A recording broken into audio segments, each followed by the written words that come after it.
২ বছর পর আবারও ৫ই আগস্ট, যে দিনটিতে ২ বছর আগে ক্ষমতা হারিয়ে দেশ ছেড়েছিলেন শেখ হাসিনা, ঠিক সেই দিনেই এবার দিল্লি থেকে প্রকাশ্যে আসছেন তিনি।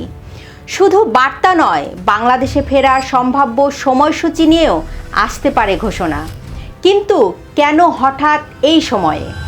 যুক্তরাষ্ট্রের বিশেষ দূত সার্জিও গোরের ঢাকা সফরের পরপরই কেন এই ঘোষণা আসছে? শেখ হাসিনা কি ভারত আর যুক্তরাষ্ট্রের কাছ থেকে কোনো গ্রিন সিগন্যাল পেয়ে গেছেন? তবে কি বাংলাদেশের রাজনীতি আবারও চলে যাচ্ছে আওয়ামী লীগের নিয়ন্ত্রণে?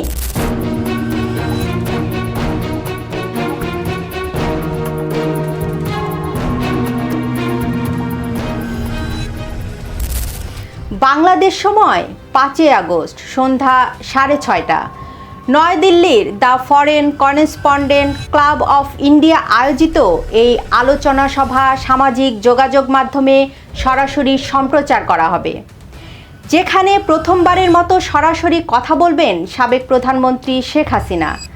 যুক্তরাষ্ট্র থেকে ভার্চুয়ালি যুক্ত হবেন সজীব ওয়াজেদ জয়, আর সশরীরে উপস্থিত থাকবেন সাবেক শিক্ষামন্ত্রী মহিবুল হাসান চৌধুরী নওফেল, ক্রিকেটার অলরাউন্ডার সাকিব আল হাসান সহ আওয়ামী লীগের একাধিক নেতা। সবচেয়ে চমকপ্রদ তথ্য হচ্ছে অনুষ্ঠানের দাওয়াতপত্রে। সেখানে স্পষ্ট ভাষায় লেখা হয়েছে শেখ হাসিনা তার ভবিষ্যৎ রাজনৈতিক পরিকল্পনা এবং বাংলাদেশে প্রত্যাবর্তনের প্রস্তাবিত সময়সূচি প্রকাশ করবেন।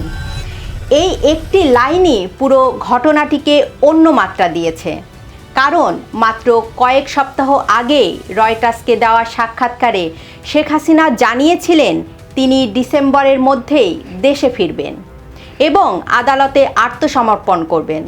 অর্থাৎ ৫ আগস্ট যদি তিনি দেশে ফেরার দিন তারিখ আরও নির্দিষ্ট করেন, তাহলে সেটি হবে তার আগের বক্তব্যের পরবর্তী ধাপ।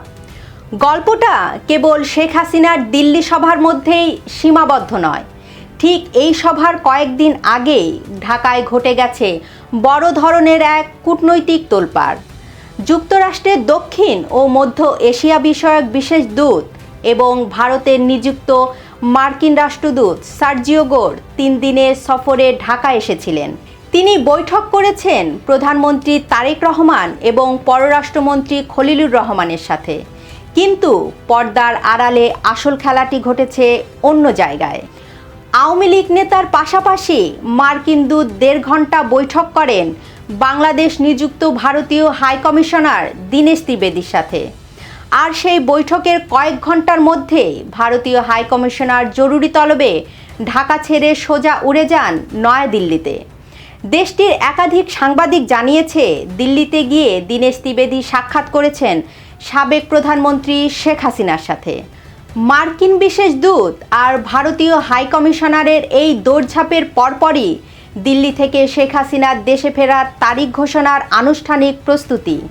প্রশ্ন উঠেছে, ওয়াশিংটন কি তবে বাংলাদেশের স্থিতিশীলতার স্বার্থে কোনো সমঝোতার পথ খুঁজছে?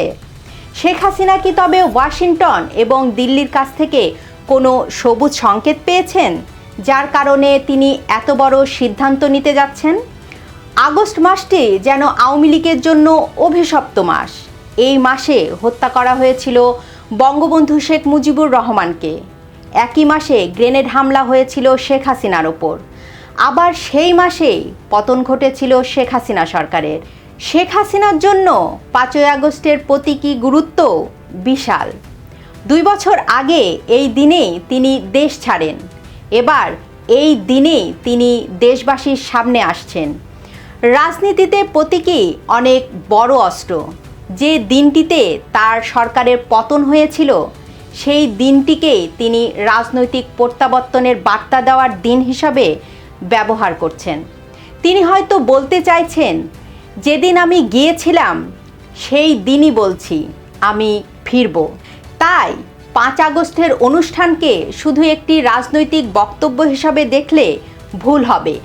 এটি হতে পারে ৩টি বার্তার সূচনা। প্রথম বার্তা, শেখ হাসিনা পালিয়ে যায়নি, বহু প্রাণহানি এড়াতে নিরাপদ স্থানে গেছেন। তিনি রাজনৈতিকভাবে সক্রিয়। দ্বিতীয় বার্তা, আওয়ামী লীগের সাংগঠনিক শক্তি অটুট আছে, আছে জনসমর্থনও। আর তৃতীয় বার্তা, দেশের মানুষকে রক্ষা করা এবং ষড়যন্ত্রকারীদের বিচারের আওতায় আনতে শেখ হাসিনাকে দেশে ফিরতেই হবে।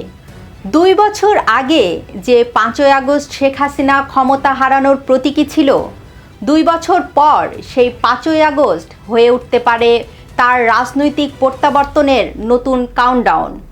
আর যদি সেদিন তিনি সত্যিই দেশে ফেরার নির্দিষ্ট দিন ঘোষণা করেন, তাহলে বাংলাদেশের রাজনীতিতে ডিসেম্বরের আগে আরও অনেক হিসাব বদলে যেতে পারে।